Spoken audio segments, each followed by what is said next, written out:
Hello everyone and welcome to the Lovebird Lane podcast.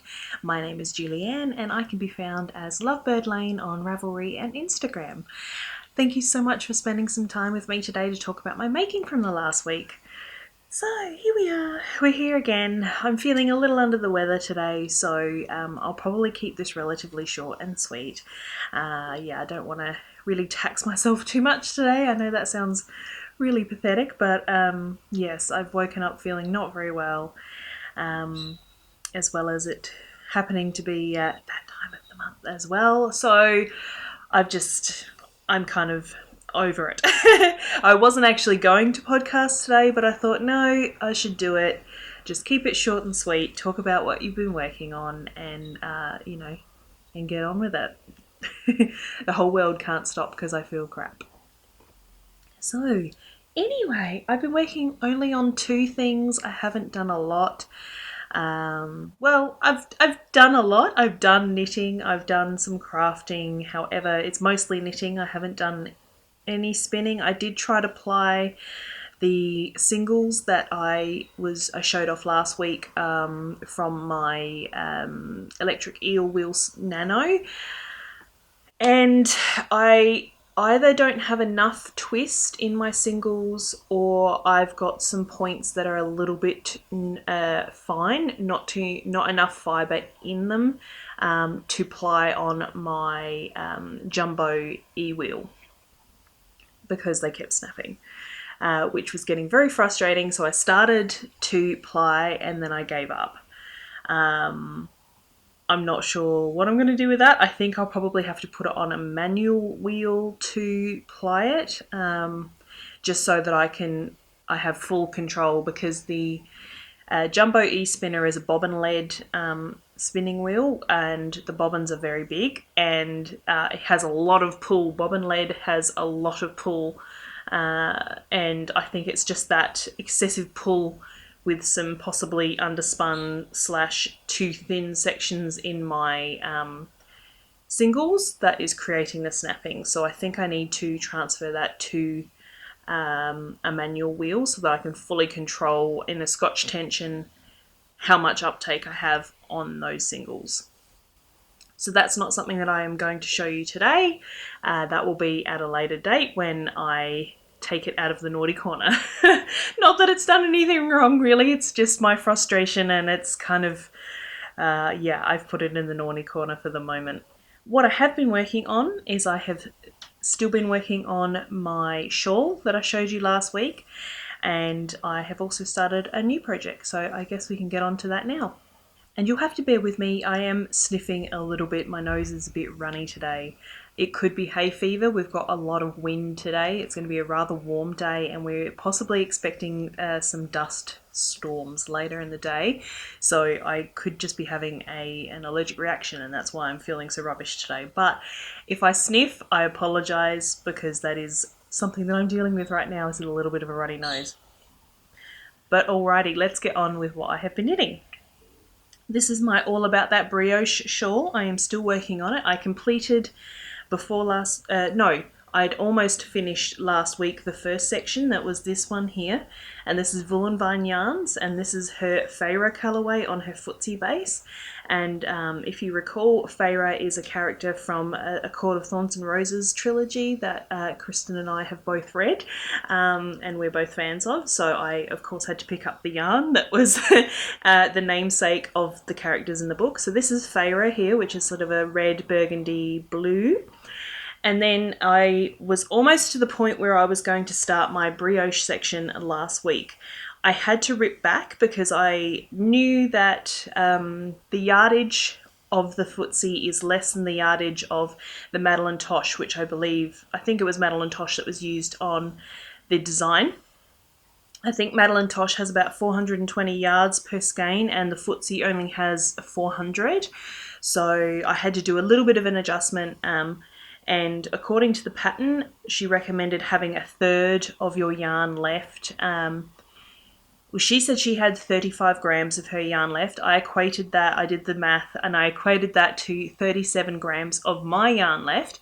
And I was just knitting away, and I'm like, oh, I should probably weigh my yarn. So I weighed my yarn, and I'd done too much. I think I only had 24 grams left. And she says in the pattern possibly to have at least a third of your yarn left before you start the brioche section, of like at least a third of your first colour left to do the brioche. So I ripped out, I think 2 or 3 repeats, I think I ripped out. And then I started my brioche. So as you can see, the brioche is finished. These 2 colours don't have a ton of contrast, which I think I've spoken about before.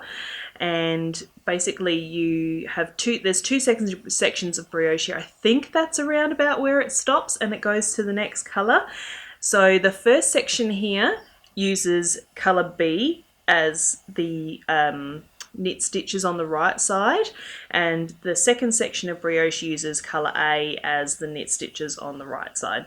I thought I had an issue when I finished the brioche section because she does give you stitch counts for what you should expect to have in the number of stitches at the end of that section, and I stressed out slightly, and because my stitches were too few, and then I realised, oh, we didn't do the full amount of repeats at the beginning, so that is why your stitches are a little low. So I did kind of freak myself out, but it was okay. I figured it out because I knew that that was a change that I made in the pattern. I am now on the final stretch of garter stitch here, and this is the colourway Resand, which is also on the Footsie base, which is a BFL nylon sock base, fingering yarn. And yeah, it's pretty much just backwards and forwards doing the garter stitches, exactly the same pattern as the beginning, just obviously in the second colour. So I've been working on that, just backwards and forwards. It's pretty mindless at this point because I am well and truly, I've well and truly memorised the pattern by now. And I'm kind of ready for this to be finished, to be honest. I do have quite a bit of the Resand left. I ended up with, I think, about 25 yards of the Feyre left. So I thought what I would do is just to keep knitting with the Resand until I essentially run out, or until I just have that little 25 yards left that I could put into my scrap blanket. Or I am flirting with another pattern, but I'm not sure whether I want to knit that yet, so I'm not going to talk about it. But I am flirting with another sort of blanket pattern that I could use my scraps in. But like I said, I'm not going to talk any further about that. But yeah, I've got this much left. I haven't weighed how much is here, but I figure I'll just keep knitting away until this is just about finished. So that is my all about that brioche shawl. I don't know whether I said that at the beginning, but that is what I'm up to now.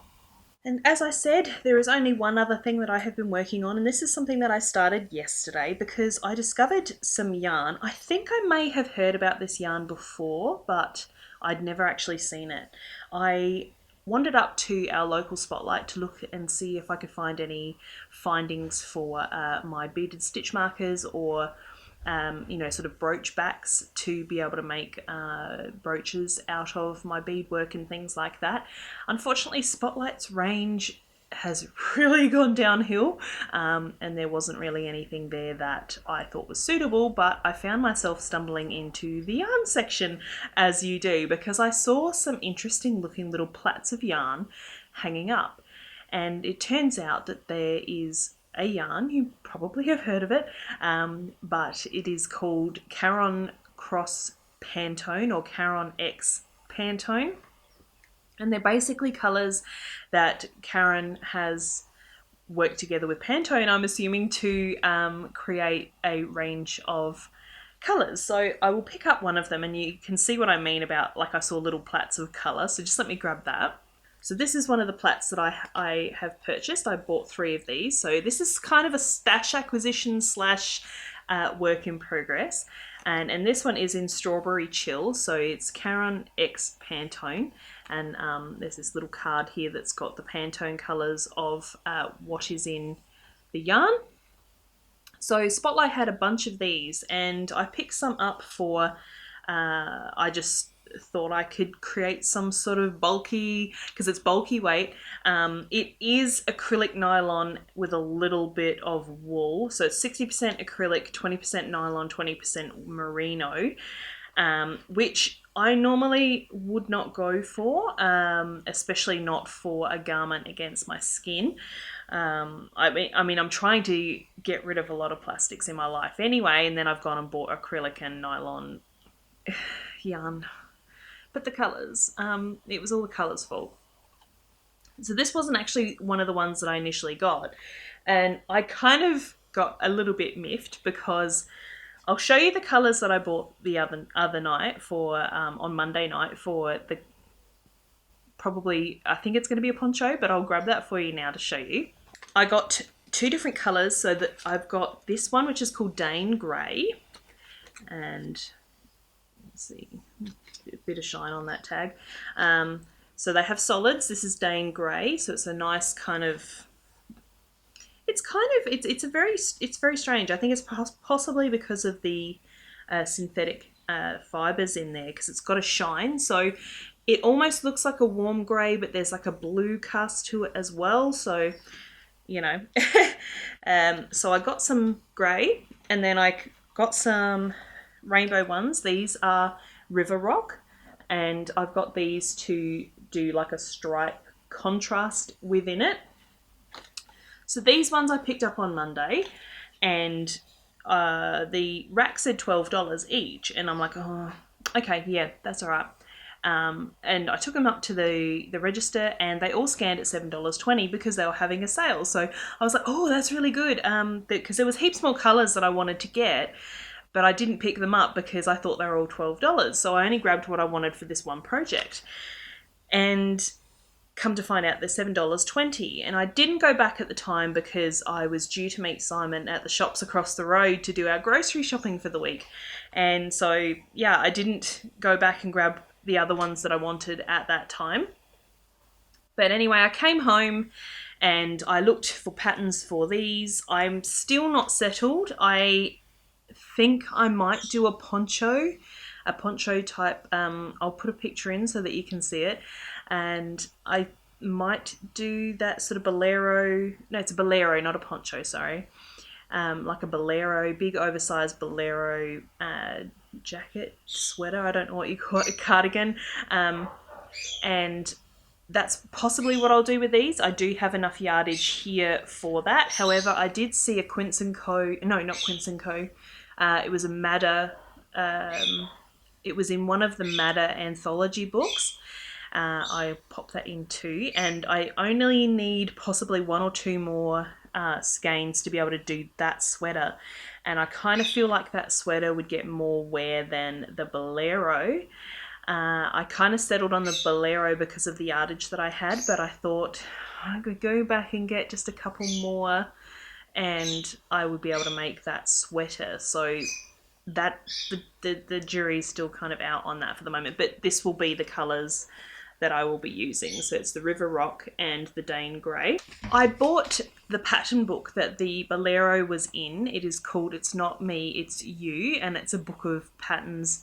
I'm assuming, I haven't done the reading of the whole book, but I assume that it's about, you know, breakups and things like that. And so while I was looking through that book, I found a couple of patterns. There was more than one pattern that I wanted to knit out of the book. So I went and bought the whole ebook rather. It was $18 US, I think, for the ebook versus $7 each for the patterns individually. So I figured I know there was definitely two that I would probably knit in there. So I sort of thought, well, $14 for two patterns, or I could get all 13 for $18. So I bought the book. And so I went back to Spotlight yesterday morning. No, it was Tuesday afternoon, sorry, I misspoke. Tuesday afternoon I bought the stuff for the sweater. And then Wednesday morning, yesterday, I went back, and unfortunately the sale had ended the night before, so they were all $12 again. However, they were getting low on a couple of the colours that I really wanted, like the couple of the colourways I really wanted, so I kind of just bit the bullet and paid full price. But the first colourway, this is a pattern from that that pattern book. I cannot remember the pattern designer's name off the top of my head, but I will put it down in the doobly-doo or whatever, and you can always link through to the show notes, which will be down in the description. And this is, it's like a little basket. She calls it a container, I believe, on the on the pattern page. Marion is going off her nut. I'm so sorry. I hope she's not bothering you. It's like I said, it's very windy, so I haven't put her outside because I don't want her to get blown away. But yeah, it's just a little basket. So I thought these could be really fun for, you know, holding works in progress just in the lounge room here beside my armchair and things like that. So this is called Daydream, is the name of the pattern. And it is basically knit from bottom up. So there's a hole. You start with the stitches and then you increase out. So you can probably see the line here and here to make like a rectangular bucket. The colourway was Peach Parfait something. And the next two colours, so it starts with the red, goes to that peach, goes to the blue, then it's a soft pink, and then it's like a cream. So I figured what I would do, I'm kind of going off book a little bit on the pattern. I'm not working to the measurements that she has stated in the pattern. I did an extra set of increases from the pattern, so it's a little bit bigger on the bottom. Plus I'm just going to keep knitting until I've used up all of the yarn. And so that was the Peach Parfait something or other is what it was called. That's that mix. I also bought this one that you have already seen, the Strawberry Chill, to do another one. So Strawberry Chill. And it turns out that clearly I enjoyed this mix of colours because this set here has 3 of the same colours as in my other one. So this deep red, the blue, and the cream are all exactly the same as in the other one.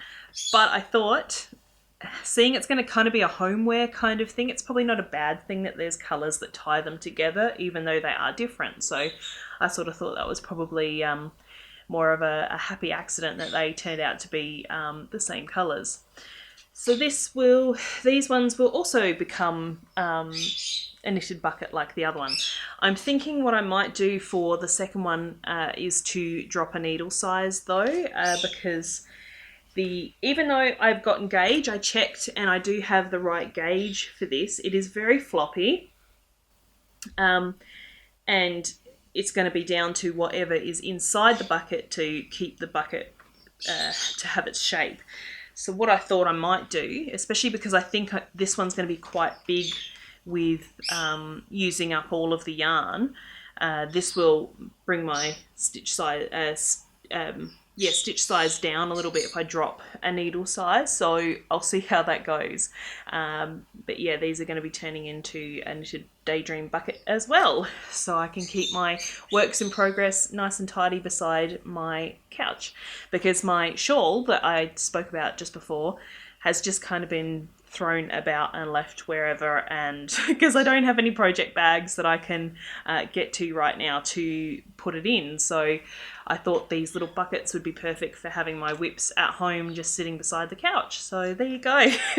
That is what I've been making, along with a little bit of stash update, stash acquisition. And that's about it.